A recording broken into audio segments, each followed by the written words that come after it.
بسم اللہ الرحمن الرحیم۔ السلام علیکم۔ واقعات سیریز کی ایپیسوڈ 6 میں آپ کو خوش آمدید کہتے ہیں۔ بخاری مسلم میں بنی اسرائیل کے ایک قاتل کا واقعہ نقل کیا گیا ہے۔ حضور اکرم صلی اللہ علیہ وسلم نے اللہ تعالیٰ کے ہاں توبہ کی قبولیت سے متعلق صحابہ کرام کے سامنے بنی اسرائیل کے ایک قاتل کا نہایت ہی خوبصورت اور ایمان افروز واقعہ بیان فرمایا۔ واقعہ یہ ہے کہ بنی اسرائیل کا ایک شخص چوری، ڈکیتی اور قتل میں بہت مشہور تھا اور چھوٹی چھوٹی باتوں پر لوگوں کو قتل کر دیتا تھا۔ ہوتے ہوتے اس کے ہاتھ سے 99 افراد کا قتل ہو چکا۔ اس کے بعد اس کے دل میں یہ احساس پیدا ہوا کہ مجھے بھی تو اللہ تعالیٰ کے ہاں جانا ہے، لہٰذا یہ فکر اس کے دل میں بڑھتی رہی اور لوگوں سے معلومات کرتے ہوئے سرگرداں پھرنے لگا کہ کیا میری توبہ قبول ہو سکتی ہے یا نہیں۔ پھر اس کے دل میں یہ خیال آیا کہ کیوں نہ کسی عالم شخص سے معلوم کیا جائے کہ ایسے شخص کی توبہ قبول ہو سکتی ہے یا نہیں۔ پھر لوگوں نے اسے ایک عابد یعنی عبادت گزار شخص کے پاس جانے کا مشورہ دیا۔ اس شخص نے اس عابد شخص کے پاس جا کر مسئلہ معلوم کیا کہ کیا میری توبہ قبول ہو سکتی ہے اور کیا اللہ کے ہاں میری مغفرت ہو سکتی ہے جبکہ میں نے 99 انسانوں کا قتل کیا ہے۔ اب اس عابد شخص کے پاس کیونکہ علم نہیں تھا تو اس نے اپنی عقل سے قیاس آرائی کی کہ جو آدمی 99 انسانوں کا قتل کر سکتا ہے بھلا اس کی مغفرت کہاں سے ہوگی، لہٰذا اس عابد شخص نے اسے کہہ دیا کہ تیری توبہ قبول نہیں ہوگی۔ یہ سن کر وہ شخص غصے اور جلال میں آ گیا اور اس نے اس عابد کو بھی قتل کر کے 100 قتل پورے کر دیے۔ اس نے کہا کہ ویسے بھی میری توبہ قبول نہیں ہونی تو لاؤ تمہیں بھی قتل کر کے 100 پورے کر دیتا ہوں۔ مگر اس کے دل میں یہ تردد باقی رہا کہ میری مغفرت کی کوئی تو شکل ہوگی، اس لیے اس نے لوگوں سے معلومات کا سلسلہ پھر جاری کر دیا کہ روئے زمین پر سب سے بڑا عالم کون ہے، اس سے جا کر معلوم کروں گا، وہی صحیح مسئلہ بتا سکتا ہے۔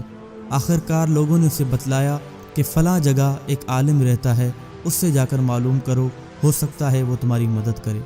چنانچہ اس نے اس عالم صاحب کے پاس جا کر اپنی زندگی کی کارگزاری سنائی اور 100 آدمیوں کو کس طرح سے قتل کیا ہے، یہ سارا کارنامہ اس عالم کو سنا کر معلوم کیا کہ اب بتلائیے کہ کیا میری توبہ قبول ہو سکتی ہے، کیا اللہ کے ہاں مجھ جیسے گنہگار کے لیے بھی مغفرت کا کوئی خانہ موجود ہے۔ اب اس عالم صاحب کے پاس چونکہ علم تھا تو اس نے بتایا کہ تیرے گناہ معاف کرنے میں اللہ کے ہاں بھلا کیا رکاوٹ ہو سکتی ہے، اللہ تعالیٰ کی رحمت کا سمندر تجھ جیسے گناہ گاروں کے گناہوں سے بہت بڑا اور بہت وسیع ہے۔ لہٰذا اس عالم صاحب نے اسے مشورہ دیا کہ جس شہر میں تم قیام پذیر ہو وہاں کا ماحول ایسا ہے کہ جو تمہیں بار بار گناہ کی طرف راغب کرتا ہے، لہٰذا تم فلاں جگہ سفر کر کے جاؤ، وہاں کچھ اللہ کے بندے رہتے ہیں، ان کا مشغلہ صرف اللہ کی عبادت ہے، ان کے ساتھ مل کر اللہ کی عبادت کرو اور نادم ہو کر اپنے گناہوں کی معافی مانگو، انشاءاللہ تمہاری مغفرت ہو جائے گی۔ اس شخص نے عالم صاحب کے مشورے پر عمل کرتے ہوئے اپنا شہر ترک کرنے کا فیصلہ کیا اور دوسرے مقام کی طرف سفر کرنا شروع کیا۔ جب اس شخص نے آدھا راستہ طے کر لیا تو اس پر امر حق واقع ہو گیا اور اس کی موت ہو گئی۔ اب اس کی روح لے جانے کا مسئلہ کھڑا ہوا۔ آسمانوں سے رحمت کے فرشتے بھی آئے اور عذاب کے فرشتے بھی۔ رحمت کے فرشتے کہنے لگے کہ اس کی روح لے جانے کا حق ہم کو حاصل ہے، اس لیے کہ یہ سچے دل سے توبہ طائب ہو کر عبادت کے لیے جا رہا تھا، اور عذاب کے فرشتے کہنے لگے کہ اس کی روح لے جانے کا حق ہم کو حاصل ہے، اس لیے کہ اس شخص نے کبھی کوئی نیک کام نہیں کیا اور اپنی پوری زندگی گناہ کے کاموں میں گنوا دی۔ اسی دوران آسمانوں سے آدمی کی شکل میں ایک فرشتہ آیا۔ اس فرشتے نے تشریف لا کر رحمت اور عذاب کے فرشتوں کے درمیان یہ فیصلہ کیا کہ دونوں طرف کی مسافت ناپ کر دیکھو کہ جہاں سے آ رہا ہے وہاں کی مسافت قریب ہے یا جہاں جا رہا ہے وہاں کی مسافت، لہذا مقام معصیت اور مقام عبادت میں سے جہاں کی مسافت قریب ہو اس شخص کو وہاں والوں میں شمار کیا جائے گا۔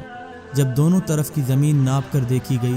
تو بدقسمتی سے جہاں جا رہا تھا یعنی مقام عبادت اس کے مقابلے میں جہاں سے آ رہا تھا یعنی مقام معصیت 1 ہاتھ قریب تھا، لہذا جو اصول دونوں فرشتوں میں طے پایا تھا اس کے مطابق عذاب کے فرشتوں کو یہ حق حاصل ہوا کہ وہ اس کی روح کو لے جائیں، لیکن قربان جاؤں اللہ تعالیٰ کی شان کے کہ اس کی رحمت کو یہ گوارا نہ ہوا کہ وہ اپنے بندے کو عذاب دے، لہٰذا اللہ تعالیٰ نے زمین کو حکم دیا کہ وہ اپنے طول و عرض کو تبدیل کرے، جس کے نتیجے میں زمین